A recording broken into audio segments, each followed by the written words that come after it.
संख्या तो बढ़ सकती है, परंतु वो जो इलेक्ट्रॉन है उनकी जो कक्षा है और नाभिक यानी न्यूक्लियस से जो दूरी है वो कभी नहीं बदल सकती। वह उन संपूर्ण नियमों को एक तरफ ब्रह्मांड में अप्लाई करता है।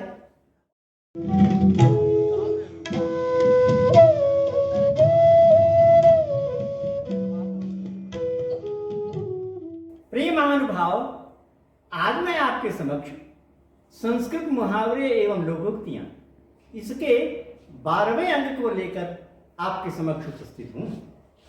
इससे पहले जो लोकोक्ति मैंने आपके समक्ष प्रस्तुत किया था, यत् ब्रह्मांडे तत्पिंडे, उसकी ही व्याख्या अन्य प्रकार से आपके समक्ष में करना चाहता हूं। यह छोटी सी लोकोक्ति जो कि चरक संहिता में आई है, वह उसका कितना बड़ा अर्थ है, कितने विभिन्न उपक्रमों के रूप में उसकी व्याख्या हो सकती है, कितने संदर्भों के रूप में हम इसको प्रस्तुत कर सकते हैं, इसको हम यहां देख सकते हैं। यहां पर यह जो लोकोक्ति है उसको हम आज इस विश्व के संदर्भ में देखना चाहेंगे। इस लोकोक्ति में कहा गया है कि जो ब्रह्मांड में है वही पिंड में है। इस समूचे ब्रह्मांड में, अनंत अनंत ब्रह्मांड में जितनी दूरी तक हमारी दृष्टि जाती है, जितनी दूरी तक हमारी इंद्रियां काम कर सकती हैं, उस समूचे ब्रह्मांड की जो स्थिति है, जो नियम है, जो प्रक्रिया है, जिस विधि से वह संचालित है, वह संपूर्ण नियम, वह संपूर्ण प्रक्रिया हमारे पिंड में भी उपलब्ध है। यह इसका अर्थ है। हम जानते हैं कि हमारा जो ब्रह्मांड है वो एक बहुत बड़ी भौतिकी के नियम से, प्राणी विज्ञान के नियम से, केमिस्ट्री के नियम से, बायोलॉजी के नियम से संचालित होता है। वह पूरी की पूरी फिजिक्स, पूरी केमिस्ट्री, पूरी जूलॉजी, पूरी बायोलॉजी, सबकी सब हमारे पिंड में भी उपलब्ध उसी प्रकार से, ठीक उसी प्रकार से। इससे लगता है कि जिसने भी इसकी रचना की है वह उन संपूर्ण नियमों को एक तरफ ब्रह्मांड में अप्लाई करता है और दूसरी तरफ वही इस पिंड में भी अप्लाई करता है। इस प्रकार से नियमों की दृष्टिकोण से अगर हम देखते हैं तो पाते हैं कि ये सब कुछ एक ही प्रकार का है। एक महान कवि ने अपनी बात को इस प्रकार से लिखा था कि भूत तत्व का प्रत्येक अंश, पौधों से भरा उपवन, मछलियों से भरा सरोवर है, साथ ही पौधे की प्रत्येक शाखा, मछली का प्रत्येक अंश भी उसी प्रकार उपवन या सरोवर है। इतनी सुंदर बात कही थी उन्होंने। मैं यहां पर ब्रह्मांड में जिस प्रकार के भौतिकी के नियम संचालित हो रहे हैं, उस प्रकार से जो छोटी से छोटी वस्तु परमाणु है, उसमें किस प्रकार नियम संचालित हो रहे हैं, इसको संक्षेप में कह पाऊंगा। हम देखते हैं कि ब्रह्मांड में, हमारे ब्रह्मांड में एक सूर्य है और उस सूर्य के चारों ओर अनेक ग्रह चारों ओर चक्कर लगा रहे हैं और निरंतर चक्कर लगा रहे हैं। और ये जो ग्रह चक्कर लगा रहे हैं वो एक नियमित और निश्चित दूरी पर लगा रहे हैं। वो जो दूरी है, यानी सूर्य से जो उन ग्रहों की जो दूरी है, वो ठीक उतनी ही दूरी सदा सदा बनी रहती है। उससे कम अथवा उससे अधिक कभी नहीं हो सकता। हमारे वर्तमान युग के एक बहुत बड़े वैज्ञानिक हुए जिन्होंने परमाणु पर बहुत बड़ा काम किया, नील्स बोर। उन्होंने कहा है कि जिस प्रकार रेल की पटरी, रेल अपनी पटरी पर ही चलती है, उसी प्रकार से प्रत्येक इलेक्ट्रॉन अपनी कक्षा पर ही घूम सकते हैं और ये जो ग्रह उपग्रह हैं वो ठीक अपनी कक्षा पर ही घूम सकते हैं। तो एक तरफ सूर्य है, उसके चारों ओर ग्रह उपग्रह गति कर रहे हैं और उनकी जो कक्षा है और सूर्य से जो दूरी है वो ठीक नियमित और निश्चित रूप से है। अगर हम छोटे से छोटे अंश में जाते हैं, अर्थात परमाणु को देखते हैं, तो वहां भी यही हालत है। वहां भी कोई भी जो परमाणु होता है उसको हम न्यूक्लियस कहते हैं अथवा हिंदी में नाभिक कहते हैं, और उसके चारों ओर इलेक्ट्रॉन गति करते हैं। वो जो नाभिक के चारों ओर इलेक्ट्रॉन गति करते हैं, उन इलेक्ट्रॉन की संख्या कम या अधिक हो सकती है। हम देखते हैं कि हाइड्रोजन जो परमाणु है उसका इलेक्ट्रॉन केवल एक ही होता है, सबसे सिंपल परमाणु है। उसके बाद हम देखते हैं कि हीलियम जो होता है, जो परमाणु, उसके इलेक्ट्रॉन 2 होते हैं और उसके पश्चात अन्य अन्य परमाणु के जो इलेक्ट्रॉन की संख्या बढ़ती चली जाती है। तो परमाणुओं के इलेक्ट्रॉन की संख्या तो बढ़ सकती है, परंतु वो जो इलेक्ट्रॉन है उनकी जो कक्षा है और नाभिक यानी न्यूक्लियस से जो दूरी है वो कभी नहीं बदल सकती।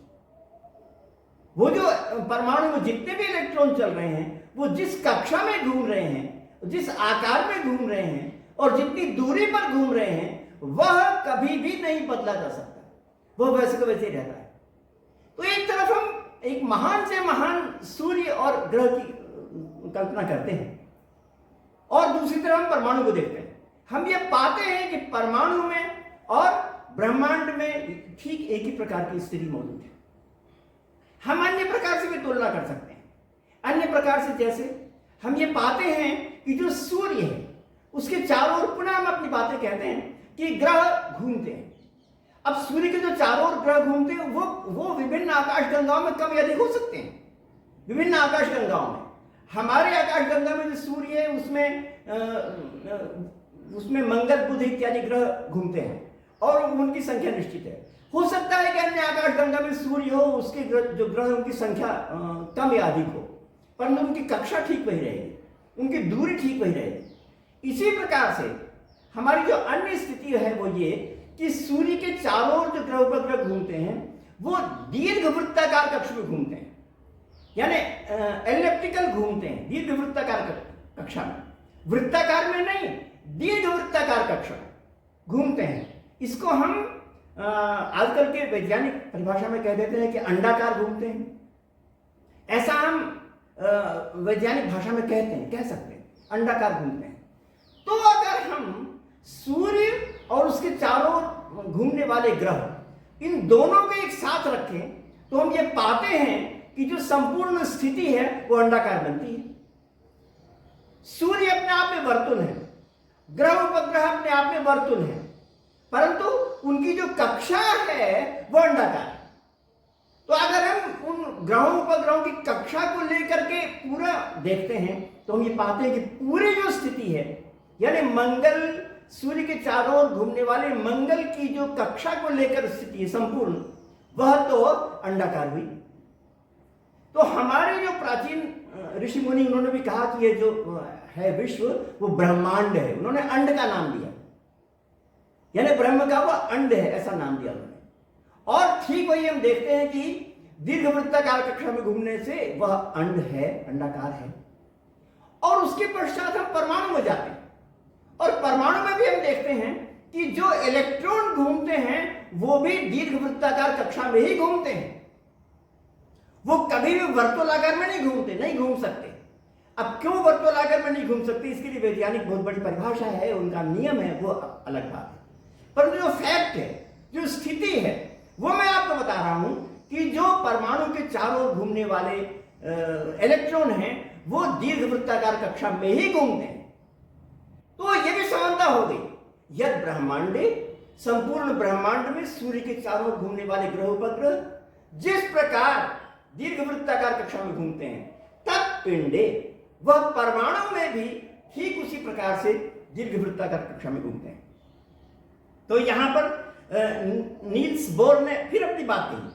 उन्होंने कहा कि इलेक्ट्रॉन उसी प्रकार से दीर्घ वृत्ताकार कक्षा में घूमते हैं मानो हर परमाणु एक सौर मंडल हो।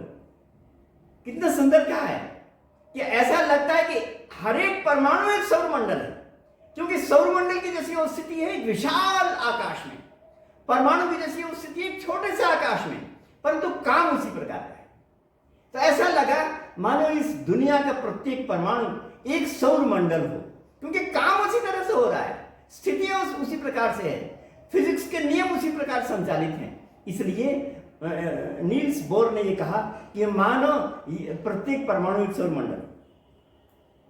और इसके पश्चात हम तीसरी बात ये कह सकते हैं कि ऐसा करने से जो भी ग्रह उपग्रह हैं वह फिजिक्स के नियम के अनुसार संचालित होते हैं।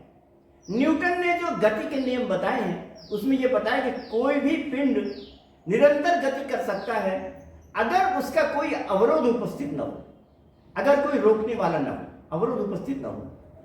ठीक इसी नियम से सूर्य के चारों ओर ग्रह उपग्रह घूम रहे हैं, क्योंकि कोई अवरोध नहीं है। और ठीक इसी नियम से हमारा जो परमाणु है उसमें इलेक्ट्रॉन भी घूम रहे हैं। गति अविनाशी है, ऊर्जा अविनाशी है, और वह ऊर्जा से उत्पन्न होने वाली जो गति है वो सदा सदा बनी रहती है अगर उसका विरोध करने वाला प्रतिरोधक कोई बल उपस्थित न हो। तो ग्रह उपग्रह के घूमने के लिए भी अन्य कोई बल, रोकने के लिए अन्य कोई बल उपस्थित नहीं होता है।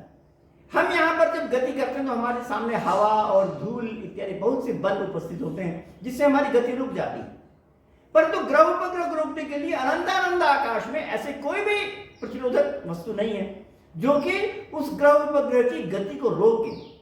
तो प्रतिरोधक बल के न होने के कारण से न्यूटन के नियम के अनुसार वह गति सदा बनी रहती है। ठीक यही नियम इलेक्ट्रॉन में भी लागू होता है।